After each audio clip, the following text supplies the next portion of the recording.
पंकज चौधरी जी, श्री पंकज चौधरी महोदय, मैं अपनी वरिष्ठ सहयोगी श्रीमती निर्मला सीतारमण की ओर से निम्नलिखित अधिसूचना पटल पर प्रस्तुत करता हूँ।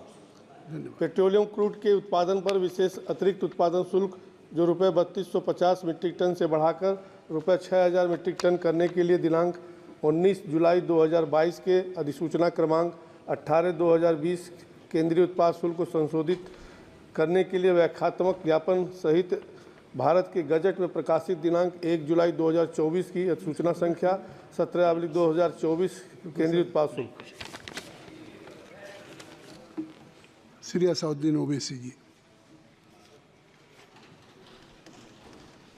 शुक्रिया मोहतरम चेयरमैन साहब, आपने मुझे बोलने का मौका दिया। मैं शुरुआत में बताना चाह रहा हूं कि मैं हुकूमत की तरफ से लाए गए इस रेजोल्यूशन की मुखालिफत में बोल रहा हूं और मैंने अमेंडमेंट्स भी दिए हैं प्रेजेंट एड्रेस के लिए।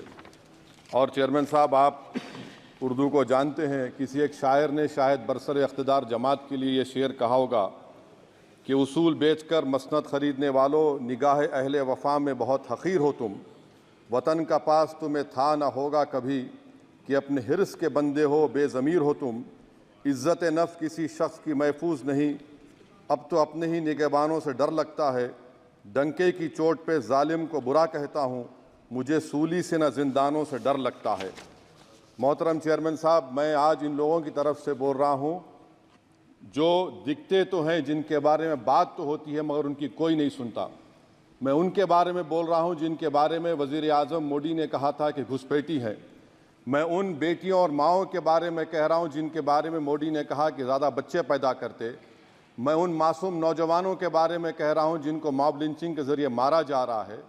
मैं उन बेज़ुबान माँ और बाप के बारे में बोल रहा हूँ जिनकी औलाद आज इस हुकूमत के गलत कानून के चक्कर में जेलों में सड़ रहे हैं।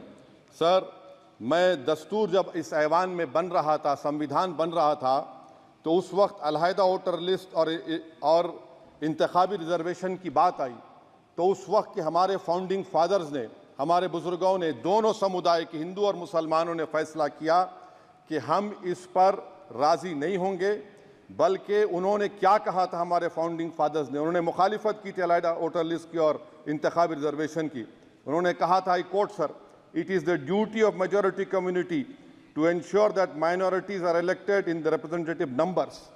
बीजेपी मुसलमानों की नफरत पर जीतती है और मुसलमानों के नाम निहाद मसीहा मुसलमानों के 90% ज़्यादा वोट हासिल करते हैं, मगर फिर भी इस ऐवान के दरवाजे नहीं खुलते मुसलमानों के लिए और सिर्फ 4% मुसलमान जीत कर आते हैं। सर, संविधान सिर्फ एक किताब नहीं है जिसे चूमा जाए, संविधान एक किताब नहीं है जिसे दिखाया जाए, संविधान एक सिंबल भी है, मगर संविधान एक हमारे बुजुर्गों के ख्वाबों की किताब है। हमारे जमहूरियत को हमारे बुजुर्गों ने इस तरह समझा, हमारे फाउंडिंग फादर्स ने इस तरह जमहूरियत को समझा कि इसमें हर समुदाय और मजहब और समाज के मानने वाले लोगों की राय को शामिल किया जाएगा इस मुल्क को चलाने के लिए। मगर इस ऐवान में सिर्फ 4% मुसलमान जीत कर आते हैं। मैं संविधान से जो मोहब्बत के दावे करते हैं उनसे कहूँगा कि कभी उठाकर पढ़ो कॉन्स्टिट्यूएंट असेंबली डिबेट्स में कि नेहरू ने, H.C. मुखर्जी ने, सरदार हुकुम सिंह ने माइनॉरिटीज़ के बारे में क्या कहा था। सर, वतन अजीज़ का मुस्तकबिल कैसा होगा जब बीजेपी मुझे गायब करना चाहती है और दीगर हिज़्ब इख्तिलाफ की पार्टियां के लिए मेरा वजूद सिर्फ वोट डालना और अपनी खबर में जाकर सो जाना है। इसीलिए आप देखते हैं कि समाजी इंसाफ है सर कि 4% मुसलमान जीत कर आते हैं। सर, इस ऐवान में ओबीसी समाज के एमपी अब अपर कास्ट के एमपी के बराबर हो चुके हैं। ओबीसी समाज के एमपी अब अपर कास्ट एमपी के बराबर हो चुके हैं और 14% मुसलमान सिर्फ 4% जीत कर आते हैं। CSDS का डेटा ये बताता है कि इस मुल्क में जो वोट बैंक है, जो एक मुश्त वोट डालता है, वो अपर कास्ट का है। मुसलमान का कभी ना वोट बैंक था ना कभी रहेगा। सर, 4 जून के बाद 6 मुसलमानों की मॉब लिंचिंग हुई। 11 घरों को मध्य प्रदेश में मोदी के बुलडोजर ने निस्तो नाबूद कर दिया। हिमाचल प्रदेश में एक मुसलमान की एक दुकान को लूट लिया गया और हिज़्ब इख्तिलाफ की पार्टियों की तरफ से सन्नाटा है। शायद अब वक्त आ चुका है कि लफ्ज मुसलमान का नाम लेना भी अब उस पर पाबंदी आयद कर दी जाएगी। सर, मैं ये बात बताना चाह रहा हूँ कि नरेंद्र मोदी को जो मैंडेट मिला है। एक मिनट ओवैसी साहब, आप लोग बैठ जाएं, कृपया आप लोग बैठ जाएं। श्री मनसुख मांडविया जी, आप लोग बैठ जाएं, कृपया माननीय सदस्य बैठ जाएं। श्री मनसुख मांडविया जी, मनसुख मांडविया जी, कृपया आप लोग बैठ जाएं। अपने प्रारंभिक कृपया आप लोग भाषण बैठ में जाएं, माननीय आप लोग बैठ जाएं। माननीय सदस्य ने माननीय सदस्य ने अपने प्रारंभिक भाषण में जो शब्द प्रयोग करा है उसको ऑथेंटिकेट करा जाए। और अभी उन्होंने उल्लेख करा कि मोदी के बुलडोजर ने वहाँ मॉब लिंचिंग करा है, उसको भी ऑथेंटिकेट करा जाए। निश्चित तौर से इसको ठीक है। ओवैसी साहब, जब भी कोई बात नहीं सर, आप चेयर पर बैठे हैं जी, इसलिए आप मंत्री जी को पेट में दर्द हुआ, माशाल्लाह, शुक्रिया उनका। नहीं, तो सर मैं ये मंत्री की जवाबदेही है अरे ये नहीं, मंत्री इससे की बुरी बात क्या है? पेट में दर्द हो सकता है, वो दर्द ये सब ठीक अच्छा है। दर्द हुआ, चलिए दर्द हुआ, दिल का दर्द हुआ। तो सर, जो नरेंद्र मोदी को मैंडेट मिला है वो सिर्फ और सिर्फ मुसलमानों की नफरत पर हिंदुत्व की वजह से मिला है। I would like to say it is not Modi's in dock but every single person voted him despite his anti Muslim voice. And I would like to tell the opposition parties, this is not a moral victory for you, this is a victory of majoritarianism. Everyone should contemplate and do introspection. Why is it that the OBCs and the upper caste are getting their due representation? Why are the Muslims not getting? Are we here only to vote for you and not to get elected? If that is the case, please tell us that we are only here to vote for you.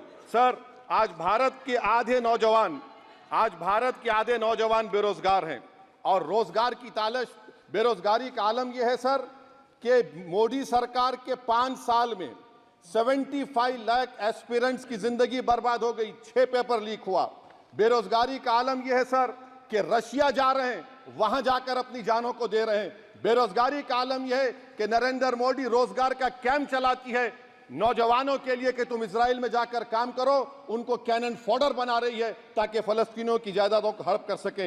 ये भी conclude मैं, अरे sir मेरा time है, कहाँ time है sir, आप ये टाइम ले लिए मेरा। सर मैं 2 मिनट दीजिए। ये विश्वगुरु की पॉलिसी है, इजराइल को 27 टन हथियार जा रहा है। 9 मिलियन भारत के लोग गल्फ में काम करते हैं, क्या असर पड़ेगा? 47,000 इजरायली फलस्तीनी मार चुके हैं। क्या है हमारी पॉलिसी सर? क्यों हथियार दे रहे हैं सर? नस्लकशी हो रही है। सदर जमहूरिया के खुतबे में राष्ट्रपति के सर, मैं उसी पे बोल रहा हूं सर, उसमें लिखा हुआ है फॉरेन पॉलिसी के ऊपर, आप पैराग्राफ नंबर 25 देख लीजिए। सदर जमहूरिया में सैचुरेशन अप्रोच है। क्यों नहीं मोदी सरकार माइनॉरिटीज को तीनों स्कॉलरशिप को डिमांड करती है सर, उसको आपने बजट कम कर दिया। सर बनारस का बुनकर 18 महीने से मंडी का शिकार है, सूरत और बेंगलुरु जा रहा है। सर आखिरी बात कंक्लूड कर रहा हूं, आखिरी बात सर, पनून केस में निखिल गुप्ता, मोदी ने कहा था कि हम घर में घुसकर मारा, तो निखिल गुप्ता को किसने ऑर्डर दिया था पनून को मारने का? अगर नहीं दिया तो उसको बचाइए, और अगर दिया नहीं तो फिर उस पर पीएमएलए क्यों नहीं लगाते? और सर समाप्त करो, कमेटी बनाई आपने, उसका क्या हुआ? सर हम एससीओ को नहीं जा रहे। सर मैं आपको बता रहा हूं कि मैं अपनी इस तकरीर को टीपू सुल्तान की नजर, सुनिए सर, अब हो गया, खत्म कर रहा हूं सर। मैं अपनी तकरीर को टीपू सुल्तान के नजर कर रहा हूं। ये टीपू सुल्तान की फोटो है, क्या आप इससे भी नफरत करेंगे? सर ये संविधान में टीपू सुल्तान की फोटो है जिस पर वल्लभ भाई पटेल ने साइन किया, श्यामा प्रसाद मुखर्जी ने साइन किया। ये आपकी नफरत है सर। आखिर में मैं अपनी बात को खत्म कर रहा हूं इस शेर पर कि क्या दिन दिखा रही है सियासत की धूप छांव, जो कल